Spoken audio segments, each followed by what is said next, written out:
Chapter 1, we get introduced to the Great Transition, or the transfer of power between men and women, and how the civilization changed. There's the spread of the new religion, and the monarchy is no longer women are in power, and they're like the higher sex. And we meet Professor Ingleby, and like men have to listen to women. Like the roles are switched. The men are taking care of like the children at home, and the women are the ones like working and politics and stuff. They're the ones in politics and like making decisions in society. Professor Ingleby, she's like, we find this out later, but like she's kind of like the resistance or whatever, and she's like reading the Gazette, and the Gazette is talking about like the debate from last night, and the debate from last night, we find out later, was Constance against Parliament. Not really Constance against Parliament, but she was asking for the right to educate men in like public schools, I think, and she kind of like lost that, and she like also lost her position as the Home Secretary. Is that Home Secretary? Home Secretary. Yeah, that's what it is. And she lost that position, and as soon as kind of like right after she reads the Gazette or whatever, Constance enters the room, and then Ingleby and her like are discussing the debate the day before, and when they're discussing that, like Ingleby's kind of like frustrated, and Constance like really like kind of mad about it, and tells her to like go home and like read Shakespeare. Was that what Shakespeare? Yeah. And just things like that, so like she can kind of get over it, I guess. That was chapter 1, basically. Chapter 1, basically. So in this chapter, chapter 2, we kind of talked about, or we read about how Constance is like, I think they meet at her estate, right? Mm-hmm. They meet at Constance's estate. That's basically. And Edward's there, and we're introduced to Edward. Edward is just kind of like our main, I would call him our main character. Young guy. Yeah. He's the young guy, he's kind of the earl, and like it talks about how his lineage is like, he technically, if the great, is it the Great Change? I forget what it's called again. The Great Transition. If the Great Transition wouldn't have happened, he would have been like the current king of England. Yeah. Which is crazy to think about, but he's just like not really an average Joe. He's like, they call him like handsome. The perfect man. Yeah, he's the perfect man without being the perfect man. Like, yeah. He wasn't supposed to like know he's the perfect man. Mm-hmm. I guess.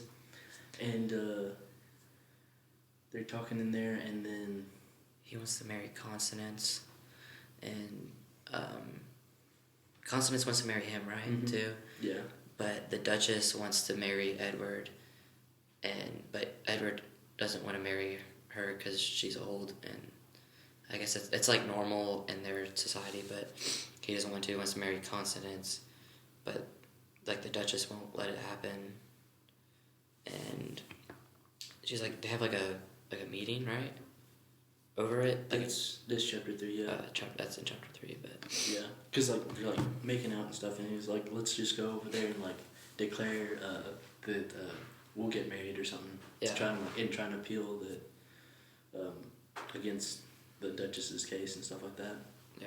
And that's kind of chapter 3. They kind of hop in. They go into like this. They meet with the Chancellor. The Chancellor's like the Prime Minister, the person in charge. Right? Mm-hmm. Yeah. And they have like this like meeting and stuff, and then the Duchess is there, and the Duchess is there to like be like, so can you marry me? And the guy's brought in so he could be like, no, I have no option. Yeah, he like but basically he says he doesn't say no, but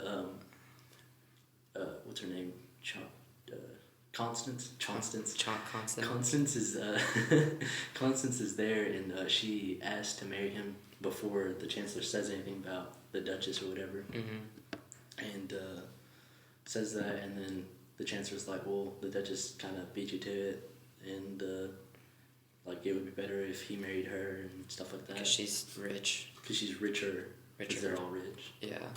She's richer, and she's like of a higher status and stuff like that. Mm-hmm. Also, the Duchess has had like 3 guys. Yeah, she had like 3 husbands, and like they all died, I don't know if she killed him. Did she kill him?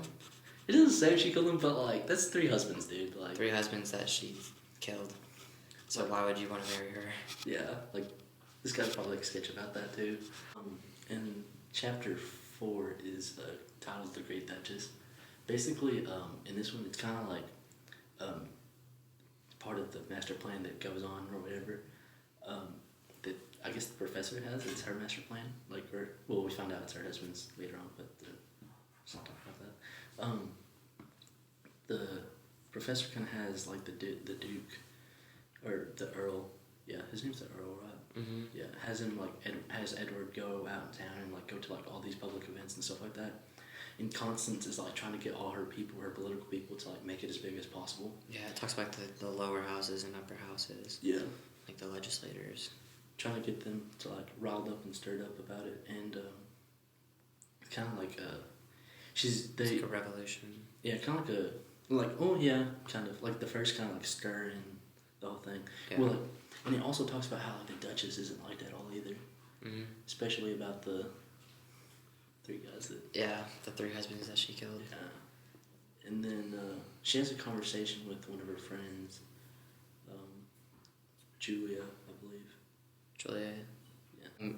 And towards the end of chapter 4, we get the discussion between Julia and the Duchess of how Julia is basically telling her that she's not going to win the case to get to marry Edward because Edward really doesn't love her. He loves what's her name? Constance. Chanstonance. I swear. Constance. And how like she's an old woman. He doesn't want to marry her because she's 65, and he's what 20, 22. I don't know. It's 20 or. It's 20 or 22, but how like he doesn't love her, and she's not gonna win. The people aren't gonna wanna. The people are gonna vote towards the other decision. So, and that basically like ends chapter 4 with their discussion, and the Duchess is upset that basically she's not gonna be able to marry Edward, the perfect man. She says that to herself, but like towards Julia, she's kind of like, "Oh, don't worry about it. Like I'm gonna win." Yeah, she doesn't admit it to Julia, but and like when she's talking, she basically we can infer that that's what she's thinking. Yeah. In chapter 5, we get told like Lord Chester, but it's really Edward. Is that his name? Yeah, we're like confused about his name. Yeah, it's like 2 different names for him, but the Earl of Chester, and then Lord Chester. Lord Chester and Edward. Edward, and then just the Earl and. Yeah, it has a ton of names, but it's like all the he like doesn't go out in public anymore because he's like super popular figure, and like everyone's. He went to like a museum. Yeah, there was like an art museum looking for stuff. And he was looking at some of the art and was like, this is all boring. Like, cause it's the same stuff that happens yearly, because like, it's just, I don't know, like it didn't make any sense. He just kept commenting on how like this is boring and stuff like that. Like the history department. Yeah, that's what it was. I think it says right here, yeah. And he said it was boring and stuff like that, and then they ended up going and leaving because like everyone kept like staring at him and stuff like that. He said it was awkward. Mm-hmm. Like all the girls are like, yeah, trying to be all over him. Yeah, and then all the guys were like hating him because like they were like jealous. Yeah. And then at the end, he asked his friend Algie, if they should run away together. And it ends right there. We don't really get a full answer of like if they run away together or not. I'm sure they're gonna tell us in chapter 6. But I read ahead, so like you know, I don't know. Yeah. I didn't read ahead. But that's all. Yeah. Really. Do you have anything else? Chapter 5.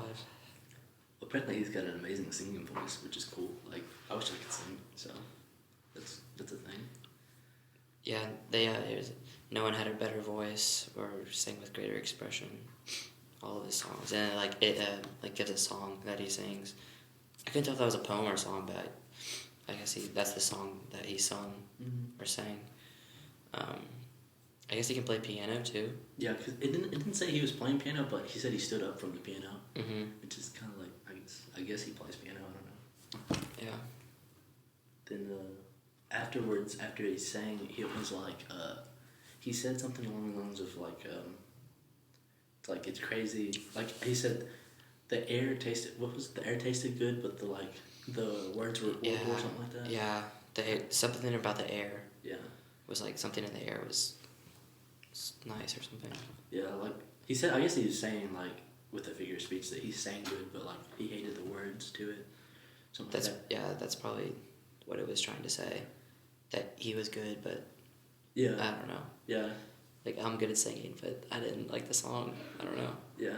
Well, it's kind of like, it was talking about, I guess, like, the whole women being old and marrying young guys. Mm-hmm. And he says, how could he love someone of that age or older than him? Yeah. Something like that. Because he wanted to marry someone that's his age. Yeah. Well, like, and then everyone was like, shocked, because it was normal to marry someone old. Yeah. Like, and you don't talk about that stuff in society, I guess. Yeah. That was chapter 5.